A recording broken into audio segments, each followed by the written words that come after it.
Hi guys, my name is Destiny and welcome to another video. Today is Wednesday, so I'm filming a Wellness Wednesday video. Like I said on my Monday video, I lost my camera, so this isn't my usual setup.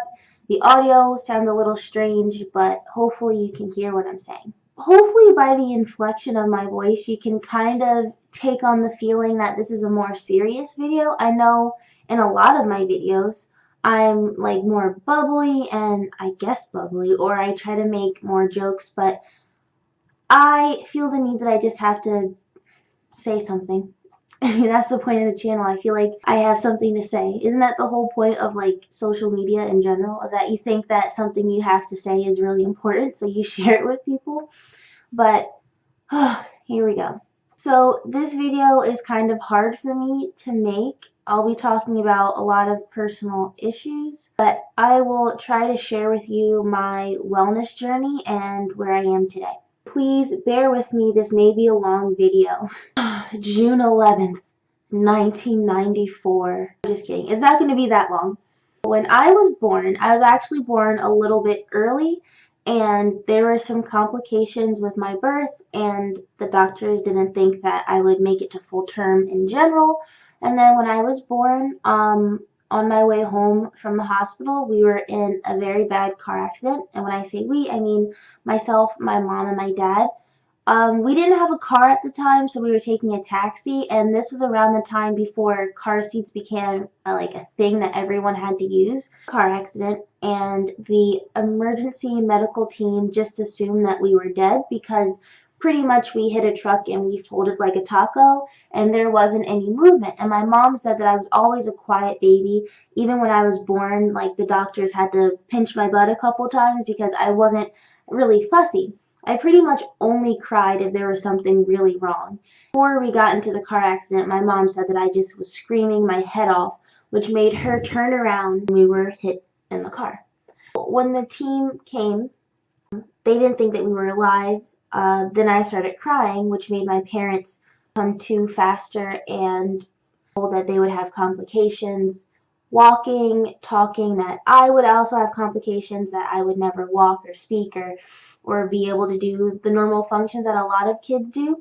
Clearly, some of that stuff isn't true. I mean, I do know how to walk and I can talk. I'm not really sure why. I've always been active people. My mom was in the Navy and my dad played, I believe, college basketball as well. I know his brothers did, but he played sports throughout his entire life. And growing up, he played basketball up until I want to say I was in high school, because that was around the time that I started getting into my own sports. I did pretty much every sport you could imagine under the sun. I started off with gymnastics, karate, ballet, different forms of dance, everything except for like soccer and I guess underwater basket weaving. I've tried it all. Basketball, but I tried it all. My coach said go hard or go home, so I just went home. When I was younger, I was really, really chubby. I was super chunky and I was very active, which a lot of people were like, oh, your parents must be feeding you something. And I ate a pretty healthy diet. Because both my parents are diabetic, we didn't really have sweets in the house. So I wasn't someone that was just like eating too much food. I just had a lot of baby weight, which is what my doctor said. And he was right. He said once she starts puberty, her body's going to change. So I started puberty and my body did change. At the same time, I can't just say it was puberty because it was weird.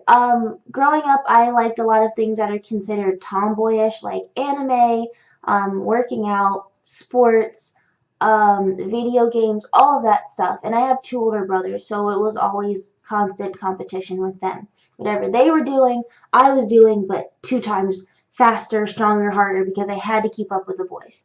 So I want to say the end of middle school, this weird thing happens. I don't know if it still does, but everyone, when you're younger, they like the same things. Everyone plays like Crash Bandicoot after school.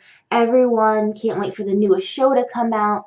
And then something happens, maybe this is just for girls, but something happens where things stop being gender neutral and it's like, no, that's a boy thing now, and this is a girl thing. I don't know how to describe it. That's probably not politically correct, but this is from my experience of what happened. It was weird. My friends that were guys went from just being guy friends to my women friend, well, not women, my girlfriends, think potential dating partners, and I did not get the memo. So for me, it was really weird. And then when puberty hit and I started losing weight, I stopped having a lot of girlfriends because I feel like I went from being a friend to competition.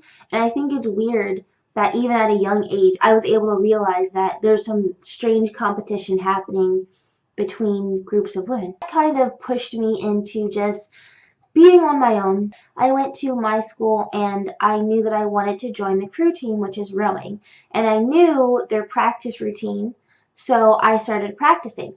So I was in the 8th grade, well, going into 9th grade, and that summer, I'd run everywhere. I would lift weights. I didn't really know anything about lifting weights, but I really tried to get myself ready for the crew team. And I did, and I got in, and I loved it. I flourished on the crew team. I wish I could have time to do crew again because I absolutely loved it. It was the best thing that happened ever to me. It's my favorite sport. I did it well. I was number 3 in the tri-state area for my Elite Four vote, so I loved it so much. I did it in high school and in college. Favorite thing ever. Came around and our routines were tough. Practices were intense. They were 3 o'clock in the morning until 6 o'clock in the morning. I'd go to school, and then from 3 p.m. until 6 p.m. I went to practice again. So 2-day practices early in the morning. I loved it. I loved it so much. A lot of people now think I'm crazy for having that routine when I'm working out, but that's what I did in high school. So that's something that I also did when I'm an adult. Then, I forget what year this was, but things started to go downhill. I was so into crew that I solely saw food and my weight as means of competition. And by that I mean when you're on the crew team, they have what's called, at least we called it the Fantastic Four, like an Elite Four boat. So the four boat for us, it was people that weighed under, I believe, 135 pounds to be in this boat. The lighter you are, the faster the boat can move. So it wasn't really something that was for the purpose of like fat shaming anyone. The guys had one too. It was just, this is the boat to get into. There was the 8-person boat, then we had a 4-person boat, and I wanted to be on that 4-person boat. So I lost a lot of weight. I got down to 130 pounds, which may not seem like a lot to people, but I was wearing a 00. I am someone that my weight has never really matched up with the size that I wear. Even when I was like 175 pounds, I believe I was wearing like a size 3 or 5. So when I dropped down to a 00, I was muscular. I was just nothing. There was nothing there. Super skinny. I didn't like that part, but I loved winning. Winning was my thing. I'm very competitive, and I loved winning so much. I saw food solely as fuel. That was it. I was only eating pasta when I had a regatta, which is a race on Sunday.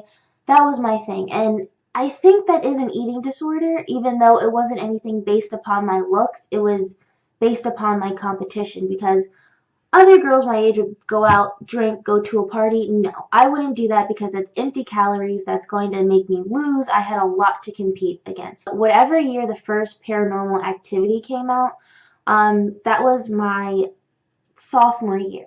So my sophomore year, the very beginning, I was practicing for the next crew season. I already got on the team, but I was just practicing because we didn't have like a winter or a fall crew. We kind of just always did it. So I was practicing to get ready for the crew team to start up again, and I slept over at my friend's house, and we were going to go see Paranormal Activity.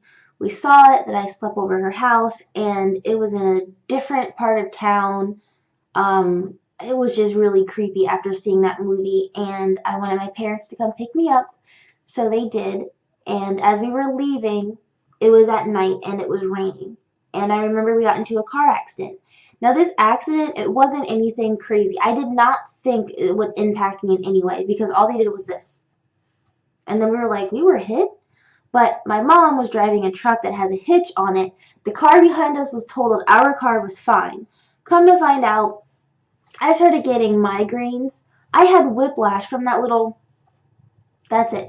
I was getting such bad migraines that I was prescribed Vicodin, I was prescribed Valium, Percocets, anything just to stop the constant pain and the ringing in my ears that I had. It was really too much. I was missing school because of it. When this might get TMI, but when I was on the crew team, because I had so low body fat, I didn't have a menstrual cycle. But because I was more lax over the summer, I started getting a cycle, and they're very heavy, and they landed me in the hospital. Plus my migraines, I'd go to the hospital more. They were just prescribing me more and more pills to take. I started taking them. It is what it is. I started taking them because they made me feel better, but that's not good for your body, a long use of it. It just, I don't really remember most of my sophomore year because of that. And I wasn't in school that often. Like, people will tell me, like, remember when this happened in the 10th grade? No, I don't. So then I remember February 17th, I had a doctor's appointment at the Children's Hospital of Philadelphia. We call it CHOP, and it was my neurology appointment. And I didn't have my phone on me. It wasn't even a smartphone, so I couldn't even go online. I didn't really text my friends that much. And my mom got a message from one of the moms of a kid in my school that someone had taken their life that night, I'm assuming. And being such a small school, I knew I had to know this person. If I didn't know that person, then my friends was friends with that person. I didn't know that she was my friend. She was a good friend, and she was leaving notes in my locker because I wasn't in school, and she would just say what happened, how she felt, why wasn't I there? I didn't know any of that was happening. I was in my own little world dealing with my own demons. So when I came to school to clean out my locker and I found all of those notes, I felt crushed. I felt like I was responsible for what she did because she was there for me with anything that I ever needed, and I wasn't there for her. It hurts to think about that. I didn't want to be in school anymore. I shared so many memories with her in that school that it was just haunting at that point. And then to make matters worse, a few months later, another friend of mine was killed in a huge domestic violence thing that happened. I don't want to get too into it because there is a surviving person of that story, and he's doing so well, and I'm so proud of him. So proud of him. But it's something that really did impact me. And at the time, I didn't think it did as much as I realize now. Instead of me dealing with those emotions, I kind of just shut down from people. Because of how my friend passed away, the second story that I didn't feel like telling, because of how he passed away, I didn't trust people. If your own family can hurt you, can take your life, I didn't trust anybody. I didn't open up to anyone. I didn't go through therapy, none of that. So, what did I do? I'm really great at coping, so guess what I did? I dropped out of high school and I went straight to college because I couldn't stand being in that school anymore. I wasn't on the crew team. I didn't have that. And I didn't have my friends anymore because during my migraine episodes, I became such a terrible person and I didn't talk to anybody and I just shut down. I went on to college, loved it. I flourished in that environment, and then I got my first boyfriend.